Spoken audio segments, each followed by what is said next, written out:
The Princess and the Goblin by George MacDonald. Chapter 3. The Princess and We Shall See Who. When she came to the top, she found herself in a little square place with 3 doors, 2 opposite each other, and 1 opposite the top of the stair. She stood for a moment without an idea in her little head what to do next. But as she stood, she began to hear a curious humming sound. Could it be the rain? No, it was much more gentle and even monotonous than the sound of the rain, which now she scarcely heard. The low, sweet humming sound went on, sometimes stopping for a little while, and then beginning again.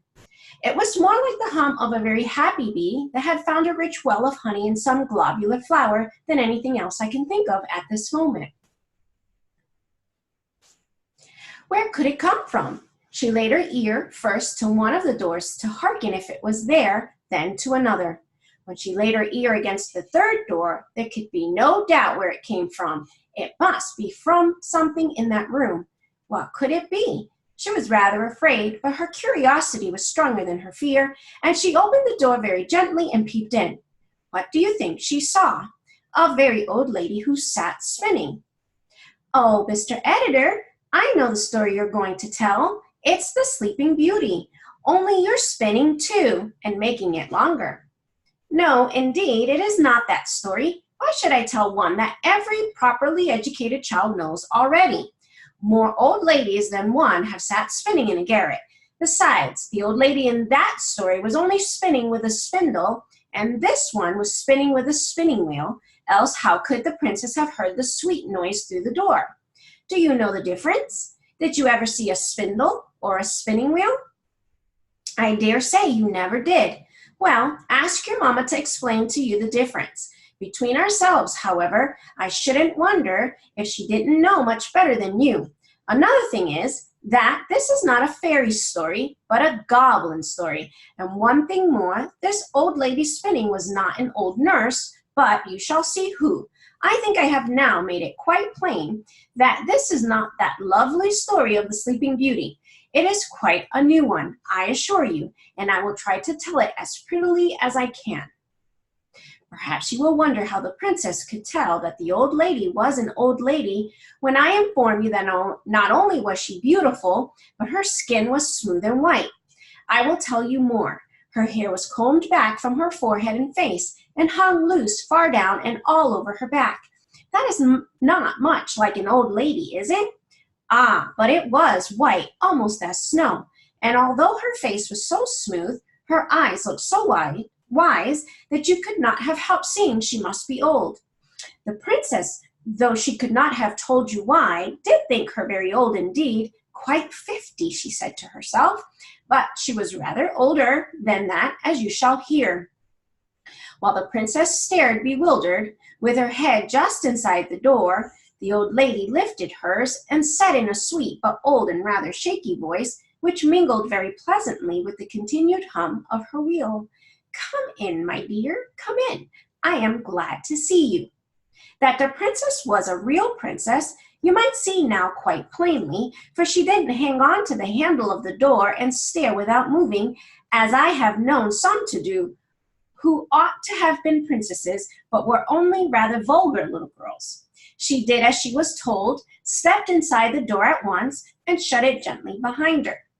"Come to me, my dear," said the old lady, and again the princess did as she was told. She approached the old lady, rather slowly, I confess, but did not stop until she stood by her side and looked up in her face with her blue eyes and the 2 melted stars in them. "Why, what have you been doing with your eyes, child?" asked the old lady. "Crying," answered the princess. "Why, child?" "Because I couldn't find my way down again." "But you could find your way up." "Not at first, not for a long time."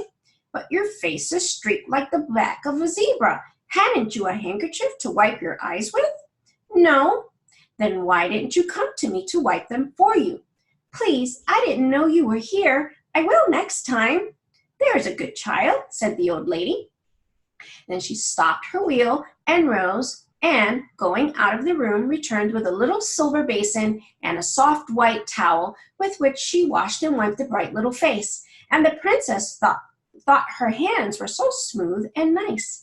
When she carried away the basin and towel, the little princess wondered to see how straight and tall she was, for although she was so old, she didn't stoop a bit. She was dressed in black velvet with thick, white, heavy-looking lace about it, and on the black dress her hair shone like silver. There was hardly any more furniture in the room than there might have been in that of the poorest old woman who made her bread by her spinning.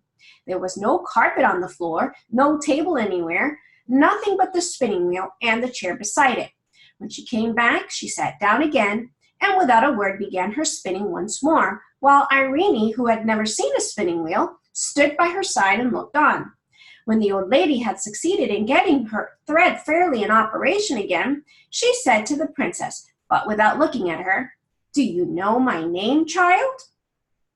"No, I don't know it," answered the princess. "My name is Irene." "That's my name," cried the princess. "I know that. I let you have mine. I haven't got your name. You've got mine." "How can that be?" asked the princess, bewildered. "I've always had my name." "Your papa, the king, asked me if I had any objections to your having it, and of course I hadn't. I let you have it with pleasure." "It was very kind of you to give me your name, and such a pretty one," said the princess. "Oh, not so very kind," said the old lady. "A name is one of those things one can give away and keep all the same. I have a good many such things. Wouldn't you like to know who I am, child?" "Yes, that I should, very much." "I'm your great-great-grandmother," said the lady.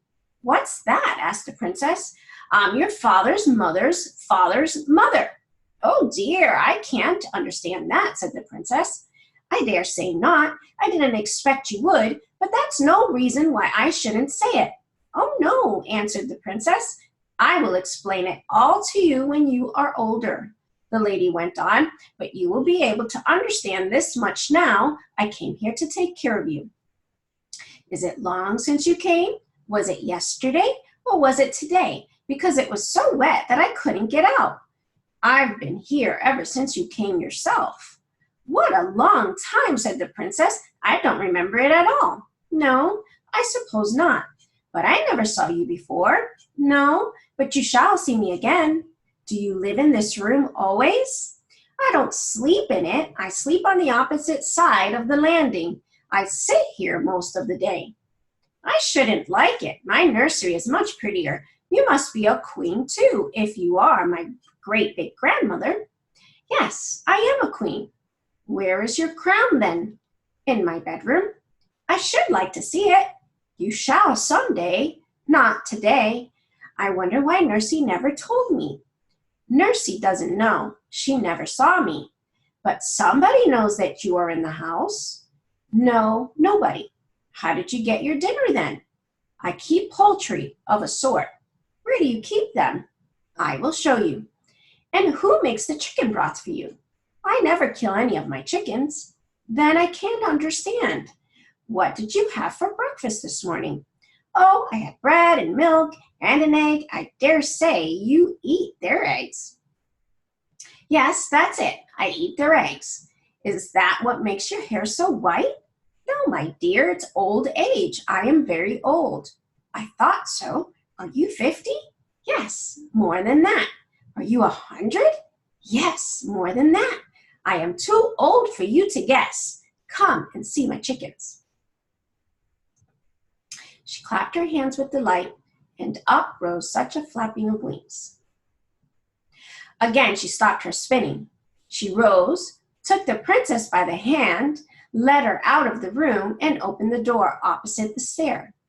The princess expected to see a lot of hens and chickens, but instead of that, she saw the blue sky first, and then the roofs of the house with a multitude of the loveliest pigeons, mostly white, but of all colors, walking about, making bows to each other, and talking a language she could not understand. She clapped her hands with delight, and up rose such a flapping of wings that she in her turn was startled. "You've frightened my poultry," said the old lady, smiling. "And they frightened me," said the princess, smiling too. "But what very nice poultry! Are the eggs nice?" "Yes, very nice." "What a small egg spoon you must have! Wouldn't it be better to keep hens and get bigger eggs? How should I feed them, though? I see, said the princess. The pigeons feed themselves. They've got wings. Just so, if they couldn't fly, I couldn't eat their eggs. But how do you get at the eggs? Where are their nests? The lady took hold of a little loop of string in the wall at the side of the door, and lifting a shutter showed a great many pigeonholes with nests, some with young ones and some with eggs in them. The birds came in at the other side, and she took out the eggs on this side. She closed it again quickly, lest the young ones should be frightened. Oh, what a nice way, cried the princess. Will you give me an egg to eat? I'm rather hungry. I will someday, but now you must go back, or Nursey will be miserable about you. I dare say she's looking for you everywhere. Except here, answered the princess. Oh, how surprised she will be when I tell her about my great big grandmother. Yes, that she will, said the old lady with a curious smile. Mind you tell her all about it exactly. That I will. Please, will you take me back to her? I can't go all the way, but I will take you to the top of the stair, and then you must run down quite fast into your own room. The little princess put her hand in the old lady's, who, looking this way and that, brought her to the top of the first stair, and thence to the bottom of the second, and did not leave her till she saw her halfway down the third. When she heard the cry of her nurse's pleasure at finding her, she turned and walked up the stairs again, very fast indeed for such a very great grandmother, and sat down to her spinning with another strange smile on her sweet old face. About this spinning of hers, I will tell you more next time. Guess what she was spinning?